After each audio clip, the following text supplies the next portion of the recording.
Alrighty. Welcome back, everyone, including y'all. Like Cody last week said something about my snarky remark about the song, the opening song. Insert just snarky remark here. I know. Yeah. Yep. Me and Cody, we thought about, when we were talking about doing it, we're like, we'll just get on there and just joke around the whole time and not actually talk about anything. And then we actually talked about stuff for the whole time. So you did. That was good.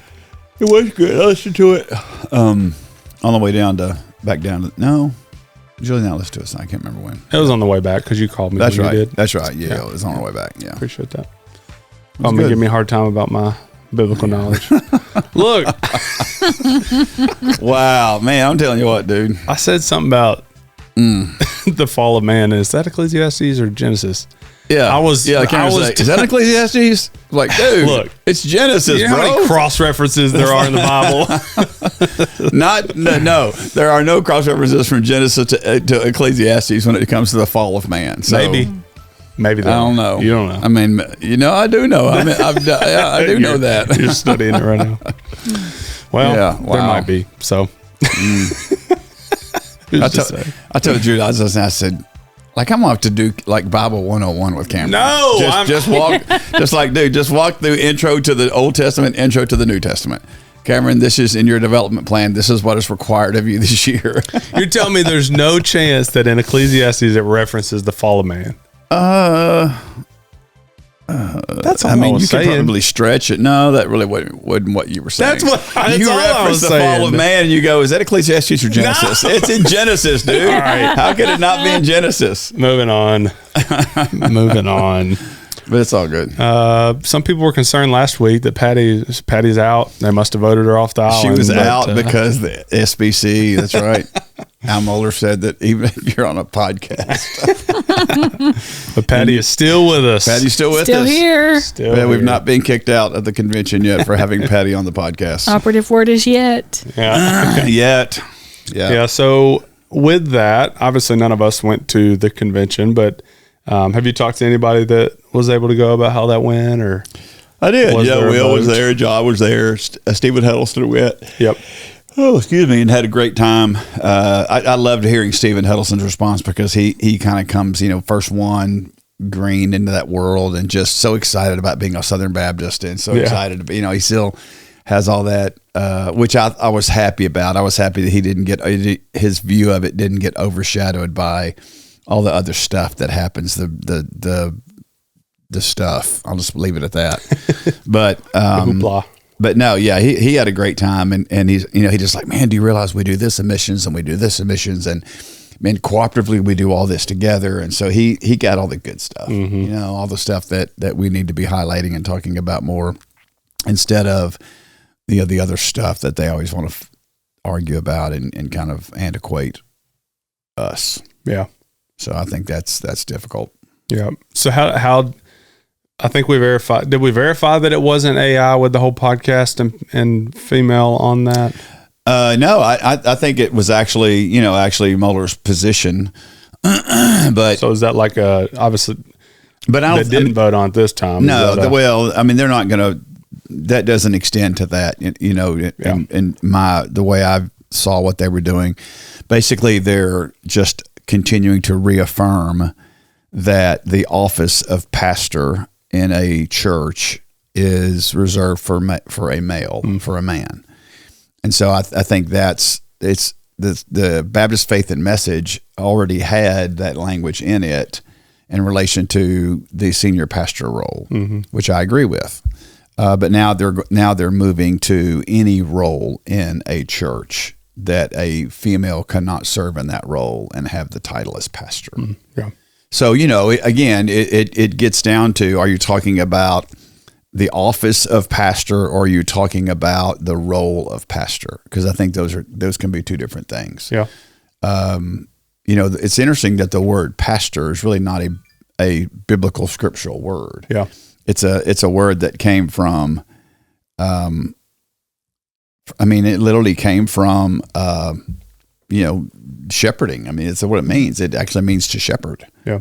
And so, I think that's we have these terms and these words. And so from a verb standpoint, there's a lot of shepherding that happens in our churches. And so to say that can't happen, that's not what they're saying. They're not saying that can't happen.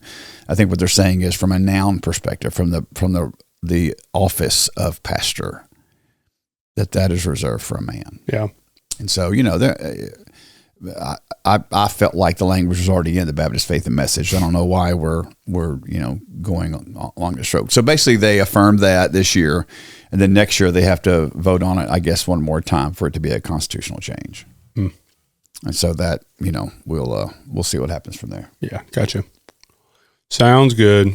Well, last week you were on vacation too. We hadn't called you while you were on vacation. Yeah. Have you? Yeah, you were there last week. We talked about a sunburn a little bit on the podcast. Obviously, you're not still red. It was bad. Did you ever did you peel or anything? I mean, you were red as a lobster. I'm actually peeling right now. Oh, nice. Like right now, it is just coming off of me in just layers, man. It's just crazy. And so, but you know what? Here's what I did. It was Monday, and 95 degrees because it was going to rain off and on throughout the last week down there. I don't know if it did that here or not, but it did that down there. And so, like Monday was the day, 95 degrees, not a cloud in the sky, sun was just blazing. It's like this got to be our ocean day. So we go down there, and again, I'm sitting in a chair right by the water. Birdie and Elaney are out there with little boogie boards, and they're doing their little thing. And then Cooper's kind of crawling in the sand, and I'm just sitting there, like I'm not getting in the water because I don't really need to. I'm good. And Birdie and Elaney are in water that comes up to their just a little over their ankles. You know how kind of the waves kind of crash right through to the ends, so they're trying to ride those waves. But I'm just sitting there, and the sun's just beating down on you, and you're just not thinking about it. Yeah, it's a little hot, but it is what it is. And I just look up, and I'm like, man, I am red as a beet. That's when I sent you that picture. Like, dude, I was just I had my tank top on, and so obviously all this is white as it can be, and this is like, so yeah, but it's just now starting to peel, and I can feel it on my back and itchy and all that kind of stuff. So yeah, that's horrible. Yeah, it is, man. But it's all good. I mean, it gave me some color, and I was pretty white. When we had our VBS family night Wednesday night, I had shorts on, and like multiple of the guys were like, dude, man, like, what's up with your legs, bro? Like, are you not getting out at all? I mean, I'm like, all right, whatever, man. I can see through you. Yeah, exactly. Yeah. So I felt pretty good about that down there. Yeah, nice. Getting a little bit of sun on my legs and not looking so mayonnaise-y. Yeah. It's pasty. So it's good. Well, good. Glad y'all got to do that. So yesterday was off of the Ecclesiastes route. We went, you did a message on Father's Day and had a pretty unique kind of spur of the moment but prayer time for the dads in the room, which was pretty cool, and hopefully empowering to them to not just soak that in, but to actually be really commissioned but empowered to go and to lead their families well, but then to follow that up with a message on dads. So you mentioned a great idea just for us at least to kick it off anyways, just to share a little about our dad. I know you shared a hair kind of here and there about your dad, but just to kind of share a little bit about our dads. You lost your dad. What year did he pass? Gosh, man, that would have been probably 2015. Okay. I think it was. Yeah, 2015. So Patty, a pretty good while. just lost hers in this past year. So 6 months ago. I know yesterday was a difficult day for you. Yeah. My dad is still alive, fortunately. But yeah, just wanted to take some time to share a little bit about our dads. So whoever wants to start. Jump in. Yeah, I'll start. Yeah. My dad was born in a place called Hindman, Kentucky, which is deep in eastern Kentucky, and was there until he was probably 16 years old, I think. And so my grandfather that was born there and grew up there, obviously generations of the Pratts were in eastern Kentucky for a pretty good while. They landed in Culpeper County, Virginia, coming over from England, even though my dad denied that, but obviously they had to come from somewhere. America. And they went from Culpeper County, and their group of them went into the Cumberland Gap there and settled in that eastern Kentucky area. Some of them went into Alabama. Prattville, Alabama, obviously is nice. Yeah, is a part of that. And so Jeff City, baby. Nice. So anyway, so Dad's group, Dad's family was in Eastern Kentucky. Dad came out of the mountains in, like I say, when he was I think was 15 or 16 years old. Okay. And it was all about my grandfather being able to find work, and so they went up into the Lexington area, and that's kind of where they settled. Yeah. So my dad, very much a first generation coming right out of the hills of Eastern Kentucky. You know, my grandfather was a coal miner and wanted to get out of the coal mines, and before black lung got him, and so he went into carpentry and things like that. And so when Dad got married at 18. He did graduate from high school. My mom was 16, had just turned 16, and did not. But yeah, they just started living life, and Dad was a blue collar worker all of his life, and he was just, and he still had a lot of that mountain wisdom with him. So he was just very practical, very down to earth, and had these one liners that would just blow my mind. But it was a way that he parented that was so much different than I think what a lot of people experience, because it wasn't like we weren't babied, and we weren't.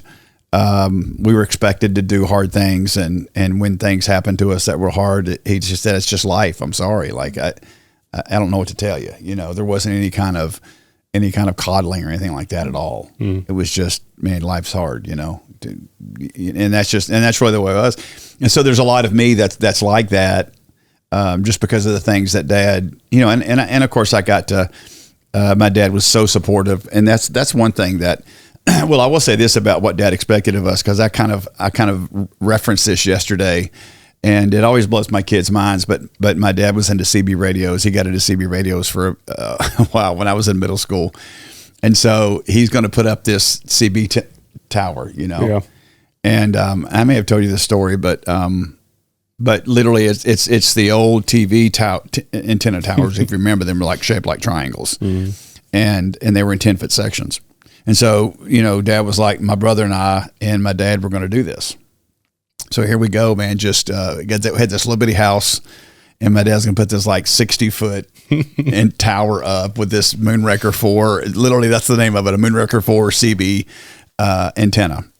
And so he's got my brother and I climbing up these, and carrying these sections up with us and setting them on the other section. Yeah. And dude, I'm like, I was probably 11 or 12 years old. Danny was probably 13 years old, I guess.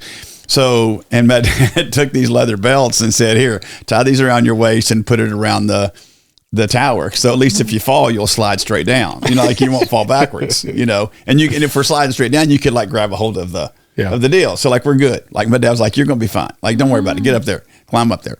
So like 50 feet up, dude, the wind's blowing, we've got these pieces, and and then Dad's got like guide wires down in the yard, and like this little video house, and there's all these guys, like you couldn't even play football in the front yard anymore because Dad's guide wires. Yeah. But that's the way Dad was, and so he, but he just expected that of us, that's just what we did, and if it was working on a car or whatever, Dad didn't cut us any slack, so it's a created a work ethic created. He was always telling us, he said, "Man, listen, you're not going to get anything if you don't work for it. So you got to work for it. It's just the way it is. And it's going to be hard." And Dad was always just a very blue collar, man, just get by week to week kind of situation, Yeah. That's just the way we were raised, and that's just how we thought it was. And once I got into college, and Dad loved, I've told you those stories. Dad loved wrestling. He loved me getting into that. And my dad had horrible back problems. He had multiple surgeries, and I remember this it actually started with him in the late 60s. Because I remember when I was in first grade in 1969, and Dad had a lower back surgery. And of course, you got to think that the technology back then was so much different. And I remember Dad had to relearn how to walk when I was in first grade. And so my dad was on a walker, and so we were on these.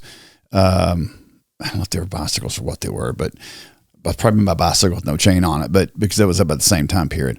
But I just remember kind of walking with Dad up and down the street as he relearned how to walk, and so that kind of just stuck with him throughout his life. And And so until they got to where they actually figured out how to fuse his lower back, and then he couldn't bend over.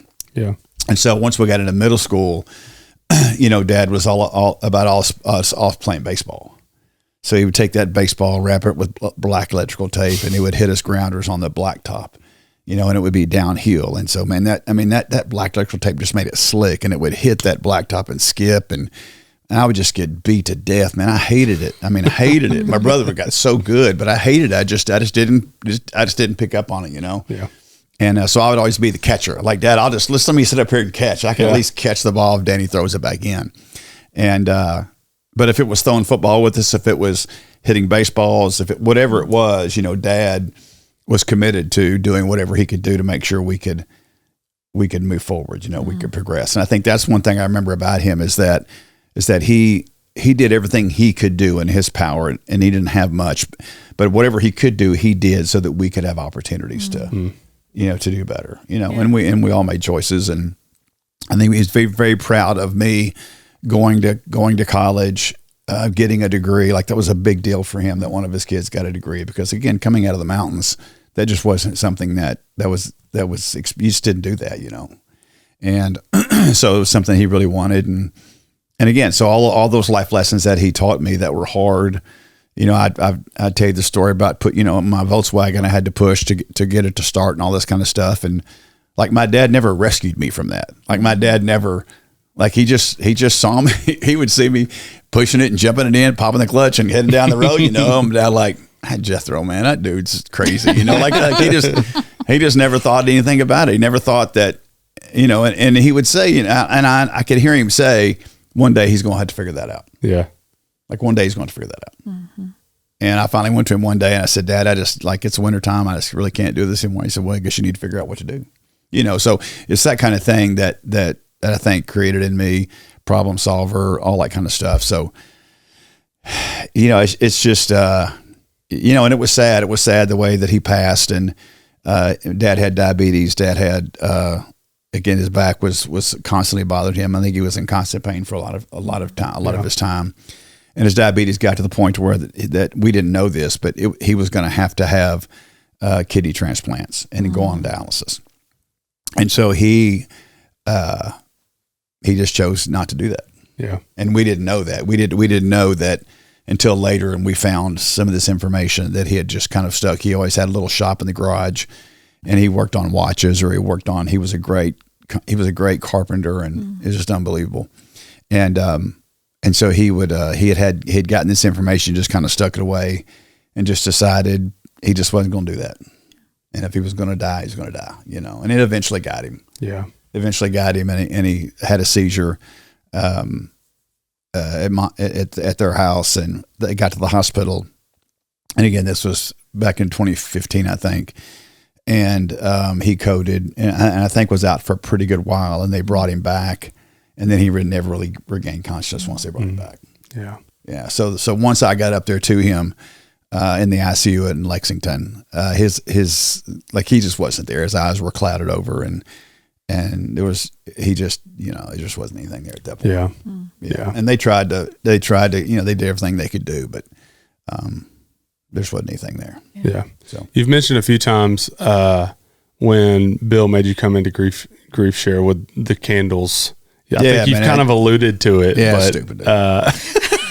that kind of ties into the story of your dad as well. Do you want to share that? No, not really, no.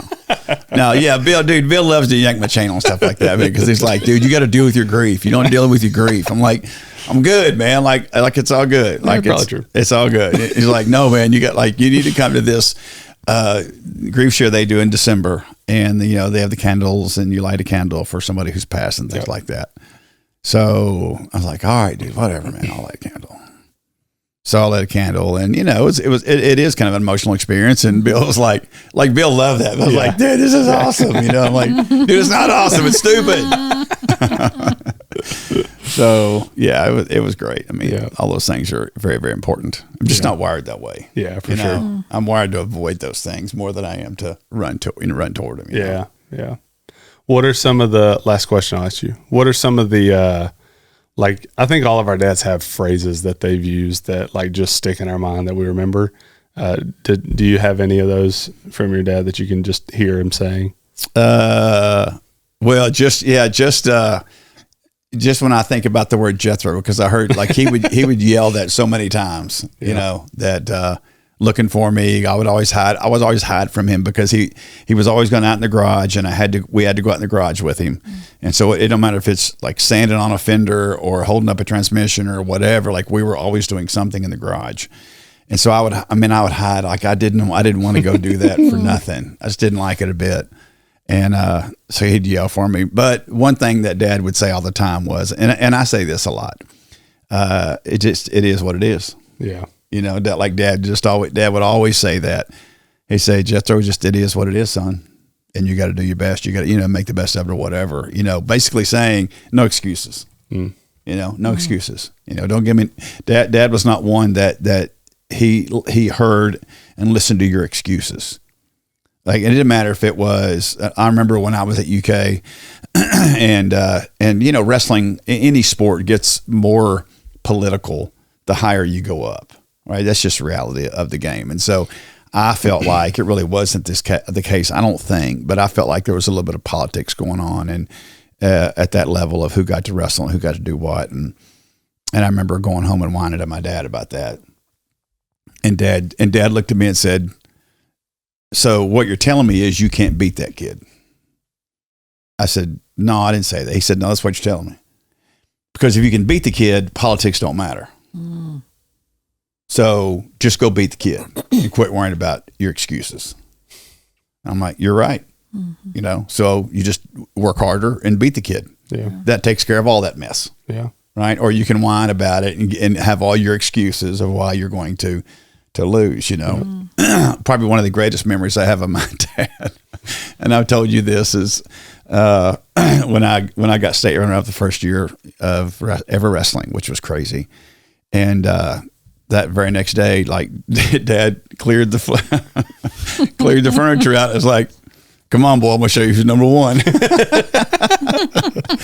and I think in his mind, he was making sure that I didn't get, because Dad knew we were getting bigger, we were getting stronger, we were working out a lot, and like Dad was like, Mom and Dad were very much about, you're gonna know who runs this house, and it's not gonna be you guys. Yeah, like I don't care what it's not gonna be you guys. So whatever we have to do, you're gonna know it's not you all.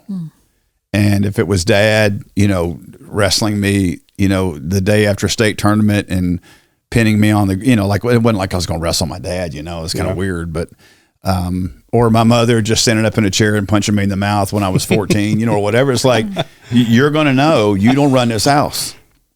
And there was no question, who was in charge. Yeah. But that's just the way Mom and Dad were. Yeah. It was their mentality. That's how they were raised. My mom's parents weren't from the mountains or anything like that. They were from the Lexington area, lived in the country, but a little bit more city-fied than what my dad's parents were. Yeah. So, yeah. Good stuff, man. That's cool. Good stuff. Patty, I know, like I said, your dad has passed fairly recently, so feel free to share as much or as little as you need to. Yeah. I know that space is required with that. So, yeah. But, yeah. Yeah, we'll start with appearance.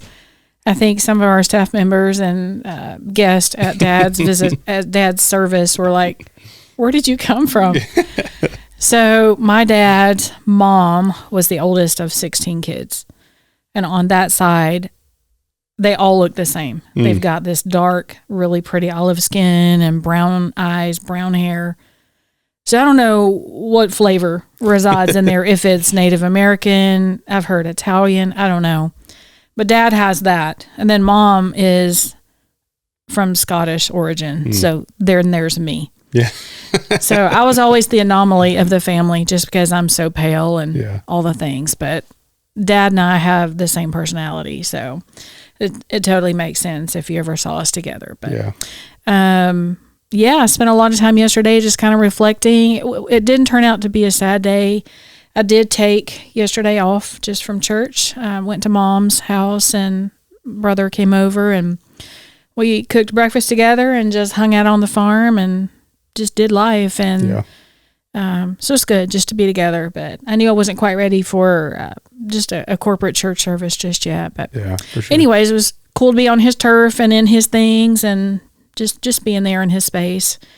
But yeah, Dad, I'm going to, I guess, echo kind of what Jeff said. Dad was just a self-made person. He did not graduate high school. He, early on in, I guess, maybe freshman year, was like, I don't know why I'm here. Yeah. I just want to weld. And so I don't know exactly when he quit high school, but it was before he finished, obviously, and he went to welding school and actually made a great career out of it, learned some skill sets that classified him as a specialty welder and all the things. So you can look all over this town and see evidence that my dad was here. Oh yeah, all over this campus. All over this campus. And I love it when I walk through halls and touch rails, you know, I'm like, hey, Daddy, you know, or going into any place on the fairgrounds, hey, Daddy, you know, just able to just do a little touch. So it's kind of cool to be able to do that. But yeah, he was an amazing welder. I spent much of my childhood in the workshop, in the welding shop with him, whether cleaning or just hanging out. That's who I wanted to be with. It was my person. So it was pretty cool. Yeah. So do you I find need yourself? a moment. Do you find yourself talking to your dad still? Yeah. Yeah, I can just tell you after all these years, I still do the same thing. Every day. Yeah. I'll go down to my garage. I'll go to my tool shed. All right, Dad, I need a 1/2-inch bolt. You think we got one in the toolbox? You know, you're just having that conversation.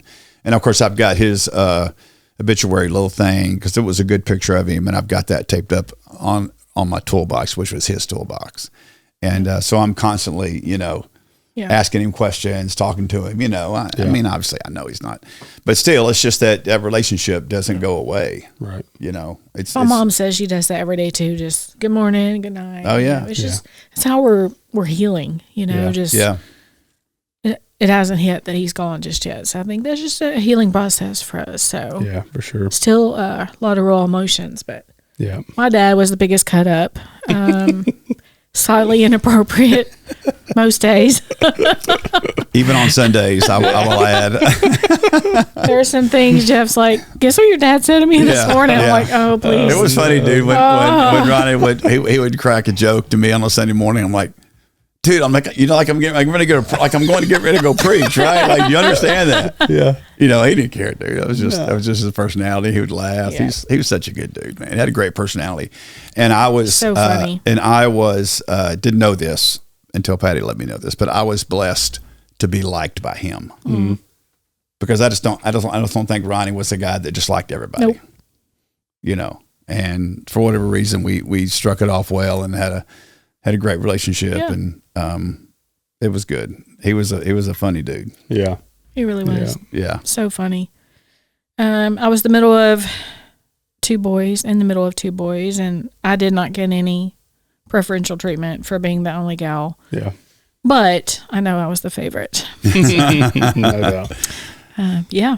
Daddy's approval in anything in life always meant the world to me, especially with dating. I seriously didn't date a whole lot. I worked a lot in high school, so didn't have a lot of time. But anytime I'd bring somebody home, he'd be like, try again.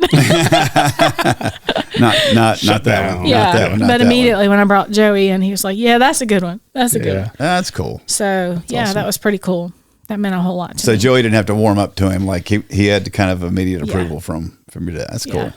Which Joey proposed to me. I don't remember which year it was, but we were in the process of moving to a new farm, and my parents were moving, and to hear Joey tell it, he's like, I had to follow your dad around like all day. He wouldn't even stop. And I'm like, he was messing with you. Yeah. He was totally messing with you. And That's awesome. Joey said he finally looked at me and goes, just spit it out, Joey. Yeah. Just spit it out. That's funny. That is 100% my dad. But Yeah. that was just, again, my person, just so full of life and loved everybody, even though only few were in the inner circle. Yeah. Yeah.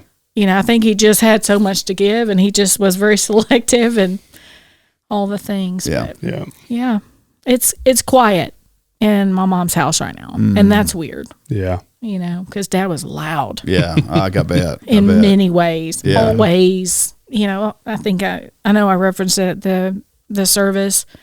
always imitating somebody on TV, whether it was Godzilla, Hulk Hogan. He was always that person. Wow. So Bigfoot was, Yeah. my dad had huge feet, so he would make huge sounds going through the house. So that's weird. That's a weird quiet. Yeah. But yeah. Well, because it's absence. Yeah. That's what you recognize is Yeah. something's not here. Yeah. When you have that silence. Exactly. Yeah. I mean, it's like the same way when we go to Julie's mom and dad's house, and it's just Mr. Lay there, and it's just different. Mm-hmm. Yep. And that's just the hard part of life, man. The hard part of these days, because I know like yesterday was not easy for you. You weren't here, and which was completely fine. But a lot of people deal with that, and of course you're 6 months out, so it's still pretty fresh. But there are a lot of people who every year this day rolls around, it's just a hard day for them. Yeah. Because it may not be that their dad has passed, or maybe it is that he's passed, but they just didn't have a great relationship with their dad. Mm. Yeah. And you've got a lot of people who are in that situation that just don't look at, and it's you always look at this generationally, because I know my grandfathers didn't express love to me, and my dad really didn't as much. It was like I do with my kids, it's just different. And so, and of course, but you see it with the grandkids. And so like I would see my dad, be very, relationally emotional with my grandkids and with my kids, his grandkids, obviously. And, it just seemed awkward because it just wasn't really how we were with each other, now once I was married and was in ministry and all that, and it was very easy to tell my dad I loved him and him the same way with me, but just didn't grow up that way. Yeah, same. I was 21 before my dad said I love you out loud. Mm-hmm. Like, right. I knew it. Well, absolutely. The verbal was a nice piece of icing on the cake per se, but I always knew that I was loved. There was never a question with that, but it was nice to hear it. Yeah. Really nice. Yeah, for sure. I'm so grateful I have all the voice recordings and memos from my dad, just because he always would say to me, "This is your Foster." I don't know where that came from, but every time he'd leave me a message, "This is your Foster." That's funny. That's awesome. And all the things, but good stuff. Yeah. So Kevin, your dad's obviously still alive. Yeah. Very much alive. Big Eddie. George. Eddie George, man. Let's go. Eddie George. Let's go. Yeah. What are some things that you just, you're a young parent. Like, what are some things that you've learned from him that you're trying to carry over into you being a dad? Like, where can you see your dad and what you do? Yeah. With your boys. Yeah. So for me, Sharon's a little different because my dad's going to be listening to this, so I got to be careful what I say. Yeah. And he's a younger guy. And yeah. But yeah, he growing up, I've told many people this. I think he is the best example of a dad that I've seen. And I was blessed to have him as my dad, which was such a blessing. But yeah, he grew up in High Point, North Carolina, which is where I grew up as well. Furniture capital of the world. That's right. Furniture capital of the world.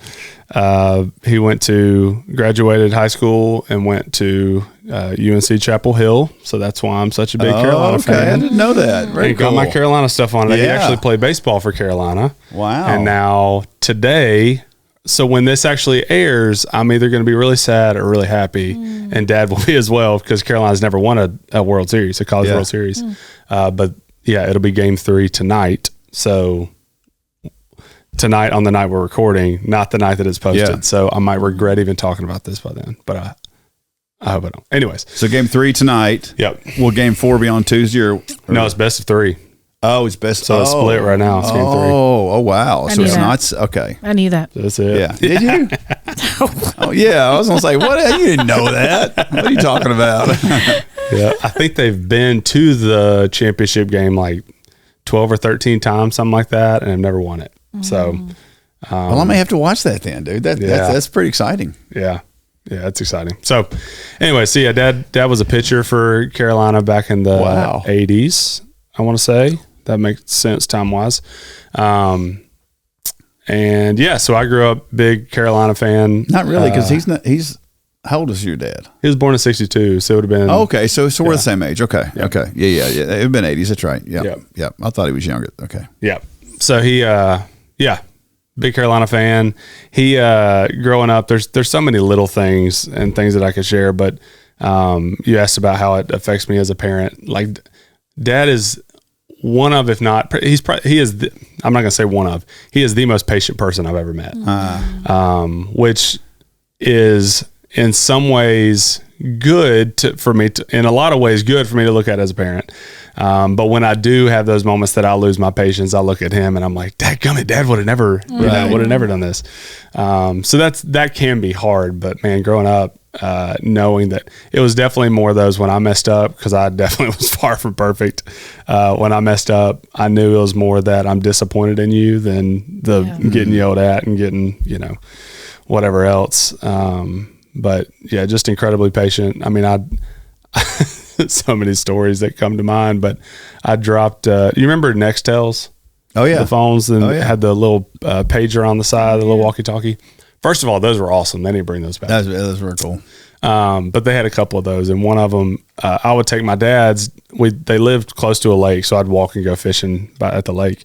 And I was down there one day. I'd take Dad's, and then if they needed me, they could just walkie-talkie me on Mom's. Well, I had some gym shorts on, and I was fishing, and I'd done something or talked to him, and I was going to put it in my pocket, and I missed the pocket and let go, and I can still see it bounce on the rock and then straight in the water. And so I'm like frantically like trying to put it down, but this is like those phones were by no means any, like, I feel like you splash a little water on it and they're going to be ruined. Yeah. And it was fully submerged. So I remember just thinking, no, like I'm going to be dead. So that ruined my fishing day, but came back, and obviously he was upset, but his version of upset is very much like, come on, like, let's figure out how we can fix this. But yeah, would never raise his voice, never, lost his temper or anything like that. The one time, and I mean, I wrecked his car. I dropped his phone in the lake, like so many things. I'm like, I would have lost my mind, but he's just like so patient. The one time I ever saw him lose his patience, we were on vacation, and both of my parents work so well together because they can be so different. And I don't say that to say that my mom has no patience and my dad has a lot of patience, but they can be very different in a lot of ways, but they complement each other so well. But going on vacation, we would have the vacations where like we go to the beach and we just sit around, but most of our vacations were more activity driven or location. And, so we, one of our favorite vacations was, I think it was in Virginia, some random spot in Virginia. And, like not a super nice, like, area to stay or anything. There was no beach, but, we went and visited this, like the world's largest tree house or something. And it was just a fun family time, play cornhole a bunch and all this. But if you don't know, my brother's special needs, and Dad is very protective over Tay. We all are, but, there's, a few things that happened that I saw my dad get more upset than others. But I remember one year on vacation, we were walking in downtown. It may have been that Virginia one, actually. But we were walking somewhere, and Tay has a tendency to stare or to wave at people. He waves at every person we pass. But he was staring at a guy that was walking by, and the guy noticed him and kind of like, made a gesture. And then as he got close to him, he said, "What the blank are you looking at?" And my dad caught it. And I've never seen him flip around so quick. And I mean, he let that guy have it. What'd you say to him? And came back and talked to him. And then I'm like, what just happened? I was talking to my mom. And she's like, I don't know. Don't worry about it. I'm like, let me at him. Like, I'm like the hold me back kind of little brother. But yeah, just incredibly patient, protective of family. But such a great example of a father for me.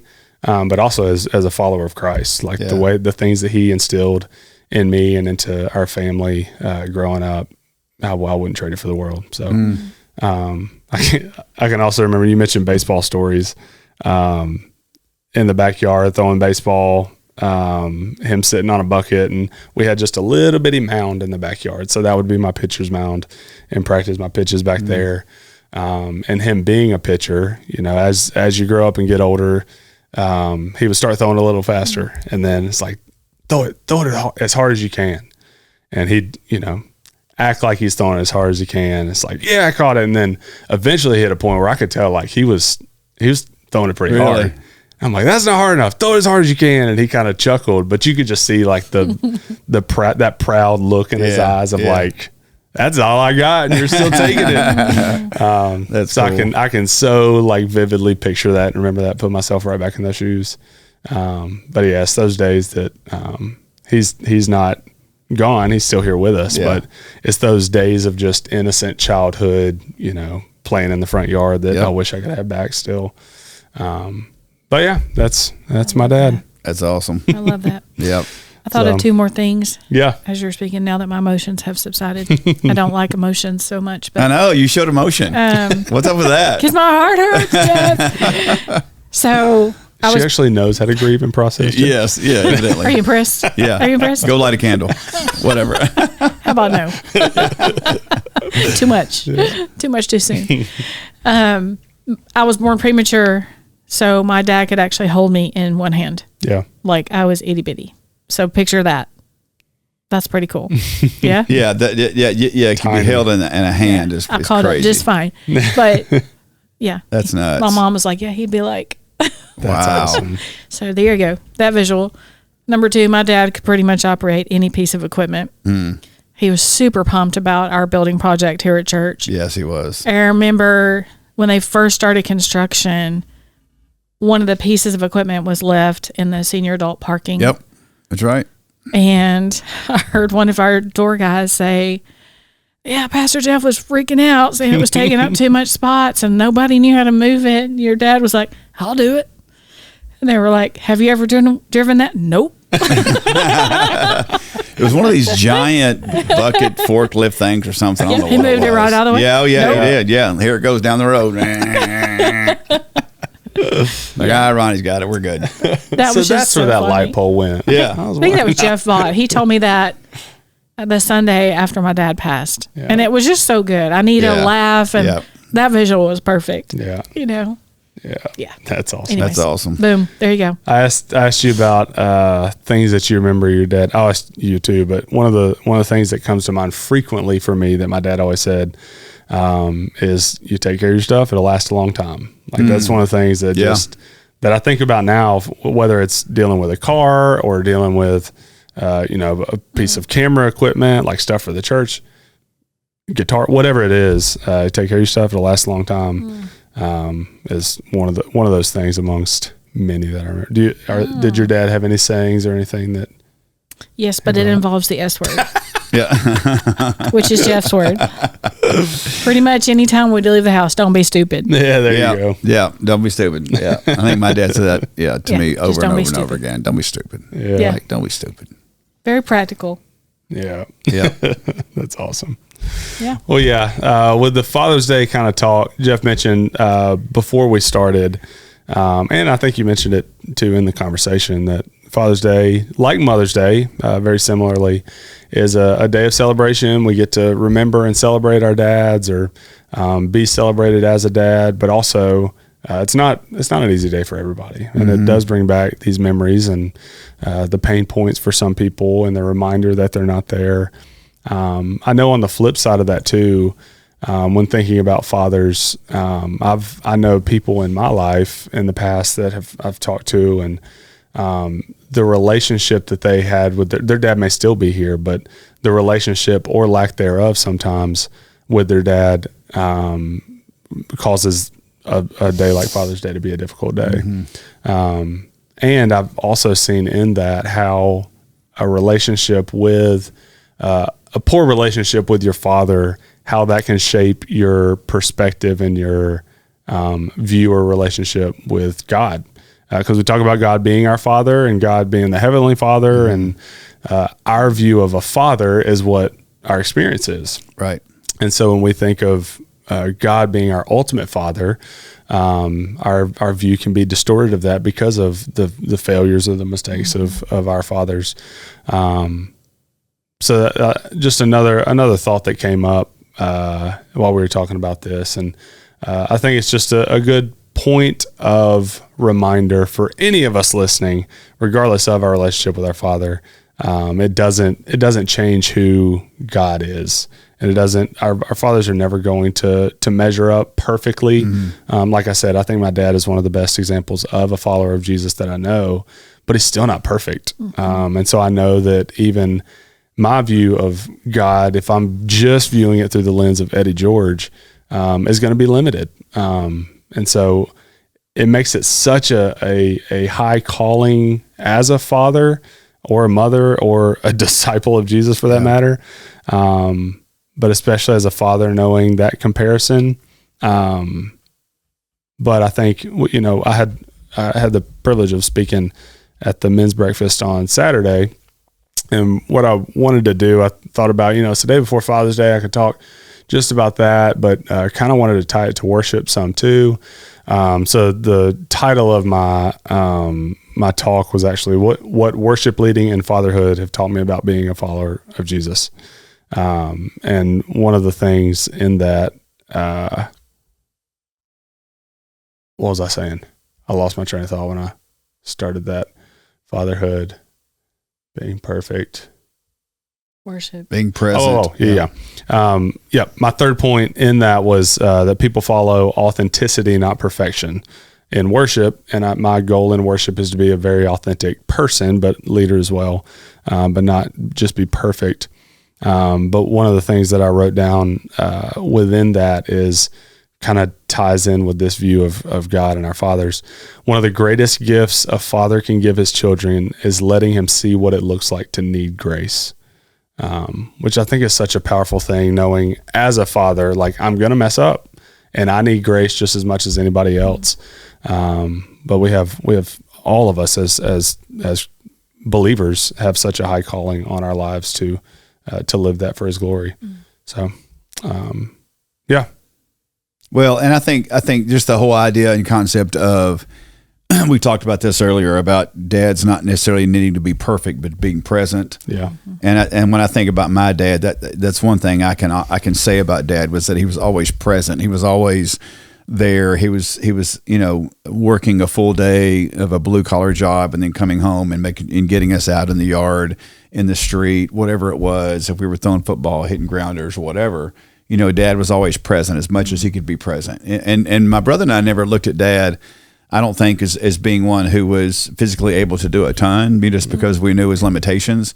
But he never let that stop him. Yeah. Like that was never an excuse for him not to get outside and hit us grounders and do whatever he did. And so he was always present. And I can always remember him being, if it's Pee Wee football, junior high football, high school football, whatever it was, Dad was always there. Like Dad was always there, and Dad was always at my wrestling matches. And talking about phrases and those things that our dad says. Dad didn't know much about wrestling at all, but he knew you couldn't stay on the bottom. So all I ever heard my dad say was, "Stand up, Jethro, stand up, stand up, stand up, Jethro." Like, so no matter what position I'm in, top, bottom, whatever, Dad's yelling, Dad's yelling that.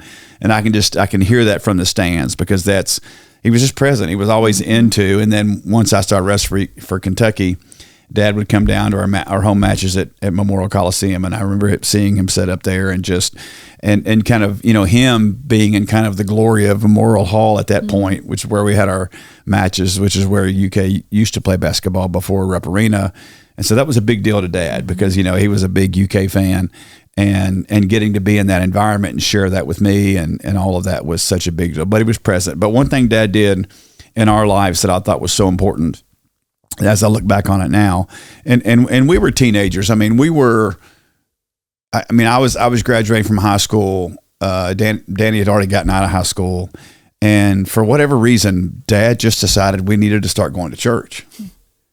And I don't know what the motivation was. And this guy that was a pastor at my mom's church growing up, it was a very, very traditional church, and he was trying to do some things and they didn't like it and ran him off. So he started his own church. And so Mom and Dad just decided we were going to go to that church. And so I just remember, going to, so I think I was a senior in high school because I think mom and dad got involved in the youth ministry somehow. And, you know, we would go do things, and it was small, and but we were there, you know, and so I didn't become a believer there, but obviously it's began kind of laying some foundation for me so that once Kentucky dropped and I went to Carson Newman and met the guy that led me to Christ, that church plant would be the first place that I would preach my first sermon. Mm-hmm. You know, and it was where Julia, you know, so there's a lot of things about that I think about. I mean, you know, it was late, like it was later in our lives, obviously, right before I left to come to Tennessee, but you know, Dad just thought that was important, mm-hmm. and he did everything he could. Again, at that point, I always say that about my dad. I think Dad did everything he could with what he had to work with to make sure we had what we needed. Mm-hmm. And it wasn't much because Dad didn't have much, but what he did have, be it presence or opportunity or whatever, he made sure that we had those. And I will say this, I think what Dad gave me was Dad gave me a life with no excuses. Mm-hmm. And so he didn't give me, you know, like we didn't have a lot of stuff. We didn't have all the things that a lot of people grow up with, but Dad gave me a life with no excuses. Mm. So he didn't let me, that just wasn't a part of it. Yeah. And I remember when I wanted to quit wrestling. I mean, I was at UK, things were hard. I mean, it was just tough. It was very competitive. And, you know, I hadn't wrestled that long. That's the thing, is that I had early success. And so I end up in this position, not really having the mental development in wrestling that you need to wrestle at the Division I level. But I was in the middle of it. And it was it was hard to kind of make sense of all this. And I remember I wanted to quit. And Dad said, "I tell you what," because he said, because we didn't quit. Like that was not a word that was in my dad's vocabulary. He said, "I tell you what I want." He said, "I tell you what you do," and this has never left me. He said, "Right now things are hard, you know, because man, I'm like I'm 17 years old. This is my fourth year of wrestling, and I'm wrestling the number one guys in the country at the Division I level, and I'm just getting destroyed, dude. And I wasn't used to that. Like I wasn't used to getting beat in Kentucky, but all of a sudden I'm wrestling Ricky Stewart, returning national champ, you know, in the show, like all these guys, all these names. I'm like, what's going on right now, you know? And I just like, Dad, I can't like this is. And he said, "I'll tell you what." He said, "We don't quit. But I'll tell you what I'll do. When you start winning some matches, if you still want to quit, then you can walk away. But you're not going to walk away on the losing side of this." I said, "Okay, deal." I'm like, this is going to be great. Well, as the year went on, I started winning some matches. Things started getting better. And I started enjoying it a little more. And he brought it up to me and said, "Hey, you ready?" I said, "Ready for what?" He said, "You ready to quit?" I said, "No, I'm not ready to quit. This is awesome." He knew what he was doing. He said, "Okay." Yeah. That's just that old simple. He said, "Don't ever quit something when it's bad. Wait till it's good." Mm. And you think about that in life, man. When do people quit on their marriages?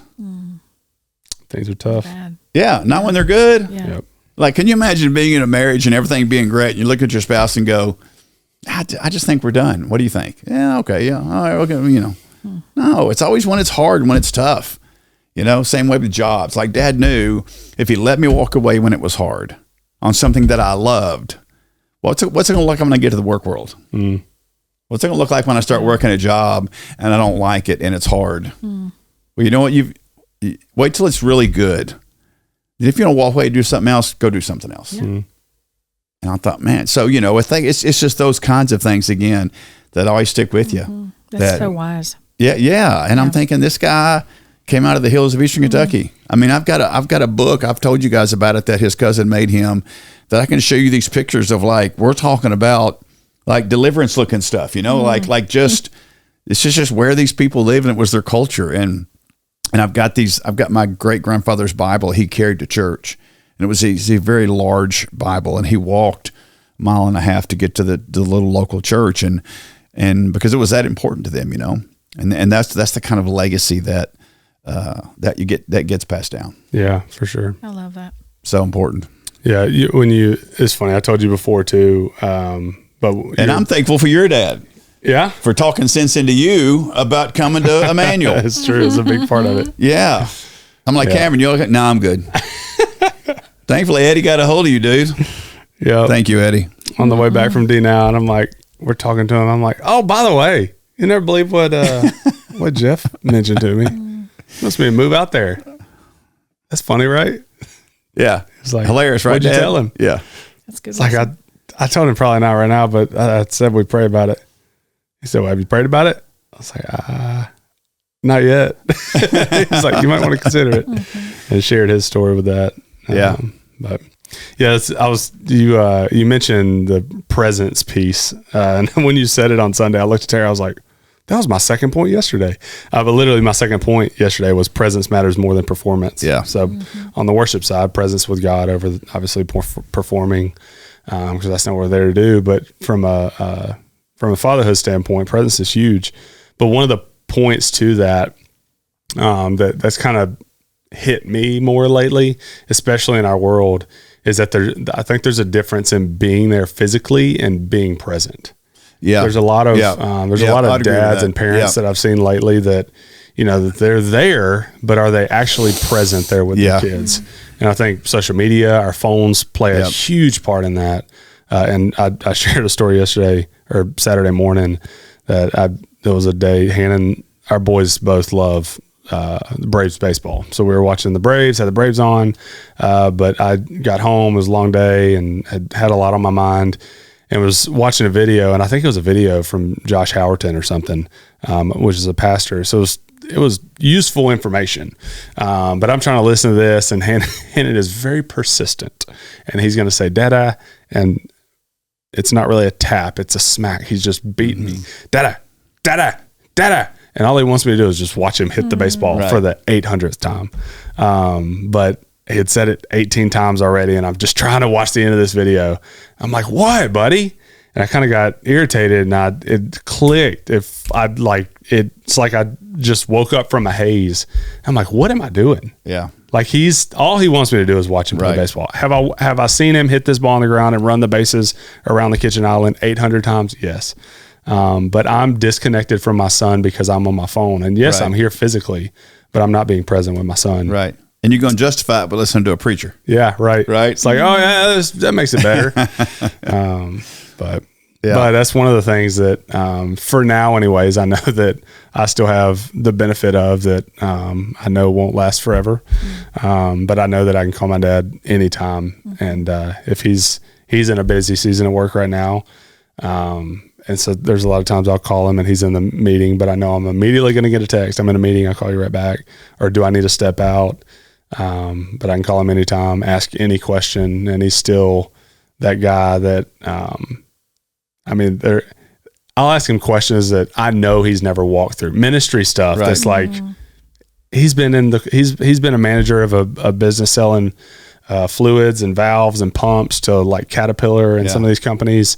For as long as I can remember, he's never been in ministry. Yeah. But I'll bring these things to him and his perspective on things. I just know he's still that Superman dad. So, I'm blessed to have him, and know that doesn't last forever. But, so Patty, what are you thinking about right now? You're probably thinking about the same thing I'm thinking about. Just one more phone call. Yeah. Just one, he's sitting there talking about how he can just call his dad anytime, blah, blah, blah. And I'm thinking in my mind, man, do you really understand the value of that? Like, I know you get the value of that in having that conversation, but you don't understand the value of that until you can't do that anymore. And that's when you understand like how valuable that is. Cause I'm just sitting here thinking, man, like if the Lord just said, hey, I'm gonna give you one phone call with your dad, and you got 20 minutes. How awesome would that be?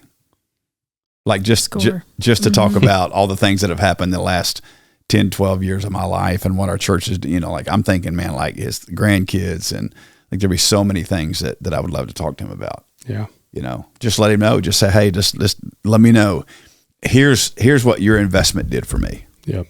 Right. Here's what you did, how hard you worked, everything you tried. You didn't do everything right, but you did the best you could, and you poured your life into making sure my brother and I and my sister had opportunities. So, Dad, here's what's happening in my 60s, like that I would love for you to know about. And I think that's just sometimes people get that great opportunity, sometimes they don't. Yeah, for sure. You know, What's cool about that, being in Ecclesiastes and thinking about our last message, I think it's a great picture of that. That Solomon is like, you know, you can work your whole life and build up all these things, and at the end of the day, it's worthless because like we have eternity to live for. But this is a picture of not just the physical things that, or the money that we store up or, you know, try to pass down, but these are the things that your dads have passed down to you and invested in you, and that actually do last, and have made you better people that you can carry that lineage and that heritage down. So my dad really modeled that, especially in the last days. 9 years ago, he was diagnosed with ocular melanoma, which ended up he had to have his right eye removed. Yeah. But I remember the first thing he asked for was an audio Bible. So like he got it. Yeah. Like if nothing else, I'm gonna listen to it. That's right. You know, I can't be disconnected from that because reading became obviously difficult with one eye, and you know, and with that, he never sat around like, "Woe is me." Yeah. He embraced it. He made fun of himself. He let us make fun of him. Yeah. All the things, you know, just, I guess as he said, he sucked it up. Right. You know, and that's not a very pleasant sounding phrase, but you just tough it out. You gotta pull your bootstraps roll up on and go. and make the main thing the main thing. Yeah. That's right. Yeah. And I would say this to kind of end to people out there that are, you know, they're struggling with things with their dads is you don't know, you have no idea what your dad is going through, what his life has been like, what he's working through. I mean, I just think about my dad and all the things that he had to deal with that I would find out about later, that I think, man, how in the world did you even show up? How in the world were you even present? You know, how did you keep going? And I think those are the things that we don't see because we're protected from that and our parents keep those things from us. But there could be residual effects in our lives because of that. And so I would just say to people, man, be sure you have tons and tons and tons of grace for your mom and dad, because you just don't know. You know, there's so much you don't know and they keep from you. Yeah. And for the most part, and I know that there's been horrible situations and abuse and things of that nature, so we're not talking about that. I'm just talking about general relational situations that look for the best, look for the good, look for the value that your mom and dad brought to you. And don't compare it to other people. Man, just think about what they poured into you and how that really has shaped your life. Like, you got to look at that, because I could look at everything we didn't have and didn't get to do. You guys are talking about vacations, man. My dad didn't even understand that word. You know, Julie and I were watching something on TV the other day, and somebody was having a big graduation party from high school, and I remember looking at her saying, "Did you get one of those? Because I didn't get one of those. Like, I didn't get I didn't get a gift. I didn't get nothing. You know, like."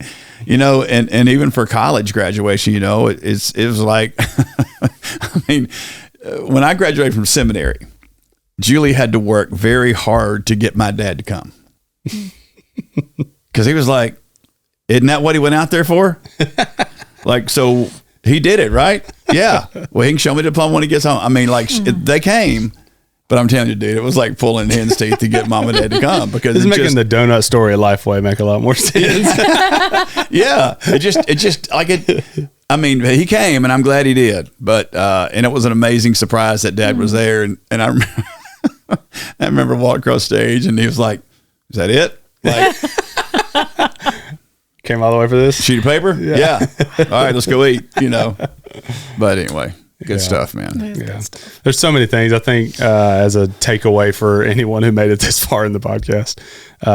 As a dad, be the godly dad that God's called you to be. For someone who is a son or a daughter that still has a dad, appreciate your dad and love on them and talk to them as much as you can. But also, I know there's some of those daughters and sons that don't have a great relationship. And some of that's out of your control, but know that that God's still in control of that and can write a redemption story in that. And that on both sides. One of the things I ended at the end of our talk on Saturday is knowing that there's many dads who look back and carry many regrets and think of things that they could have done different and wish they could do it all over again. But the reality is that the good news of the gospel is that God still writes redemption stories. And he can do that in your life through the relationship of you and your dad, or as a dad with your son or your daughter. Or it could even be a discipleship story of how you can pour into someone else at a younger age and can share the mistakes and the failures and the challenges. So hopefully there's a lot that can be taken from this. I know that we're all blessed to have dads. I'm super blessed to have the dad that I do. And I was also just thinking, like, when I don't want to get into a whole nother story, but when I surrendered my life to full-time ministry, my dad actually got to mentor me through that. He was Clayton King was speaking at camp, and my dad was there as a leader that year and took me back and talked to me. And obviously we're both in tears, but I had a rough baseball year that year. And he was like, before you were born, we prayed for you. We didn't pray that you'd be a great baseball player. Didn't pray that you'd be, super smart or run a business. We prayed that God would do something special with your life. And he said, just looking back over this baseball season, there's been challenges along the way, but maybe that was God holding that back to show you what he really had for you. Yeah. So I know that I'm incredibly blessed to have the dad that I have. But hopefully there's something in all of this that we can all take, and apply to some form of our walk with the Lord. So absolutely.